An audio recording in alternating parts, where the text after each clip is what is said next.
এক মাদ্রাসায় এরকম খাদেম ছিল, তো খাদেমের সাথে বাচ্চারা খুব দুষ্টামি করত, ডাকতো গরু। কি হ্যাঁ, পড়ার সময় গরু ডাকতো।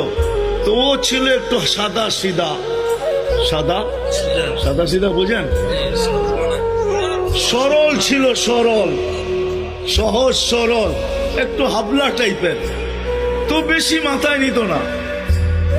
আবার দেখবেন হাবলা মানুষ চেতলে কিন্তু খবর আছে, ঠিক ঠিক না? একদিন বৃষ্টি হইতেছিল প্রচন্ড, এর দায়িত্ব ছিল ছেলেদেরকে খানা পরিবেশন করা। তো খানার সময় হয়ে গেছে, খানা নিয়ে আসে না, তো ছেলেরা চিৎকার দিতেছে গরু কই গেল। একটু পরে দেখতেছে খানা নিয়ে আসতেছে, তো সবাই চিৎকার দিয়ে বলতেছে ওই গরু এত দেরি করলি কেন?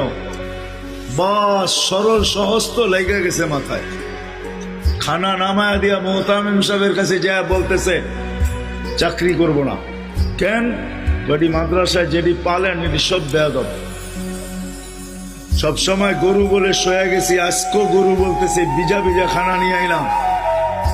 তো মোহতামিম সাহেব বুঝছে যে সরল সহজ মানুষ চেতলে তো এরমই চেতে গেছে গা সিধা বাড়িতে।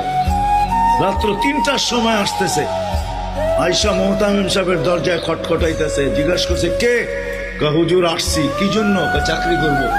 তুমি না দিনের বেলা চলে গেলে চাকরি করবে না? এতদিন চাকরি করতেছিলাম শুই না, এখন চাকরি করব দেখা। বলছে এটা আবার কি দেখা চাকরি করবে? মানে আমি স্বপ্নে দেখতেছিলাম কিয়ামত হয়ে গেছে, আমি পুলসিরাতের পাশে যে দাঁড়ায় আছি, পুলসিরাত চুলের মতো চিকন, তলোয়ারের মতো ধার, ভয় পাইতেছিলাম এটার উপরে পা রাখবো তো রাখবো কি করে। একটু পরে চিৎকার শুনলাম, তো দেখলাম মাদ্রাসার ছেলেগুলা সবগুলা হইহুল্লার করতে করতে আসতেছে। ওরা পুলসিরাতের পা দিতে দেরি, এটা সুপার হাইওয়ে হয়ে যেতে দেরি হয় না, সবগুলা উঠা পার হইতেছে। একটা পিছন থেকে আমাকে দেখা ফেলছে আর চিৎকার দিয়া বলছে ওই তোরা যাস কই? আমগো গরুটা তো দাঁড়ায় আছে, ওরে নিয়ে যাবি না? বলে সবগুলা পিছে ফিরে আসছে আর আমাকে উঠায়া কেউ হাতে কেউ পায়ে ধরা সব কাঁধে করে নিয়ে পার করা দিছে। ঘুমের থেকে জায়গা গেছি, এই জন্য চোখে দেখা আমি এখন চাকরি করব।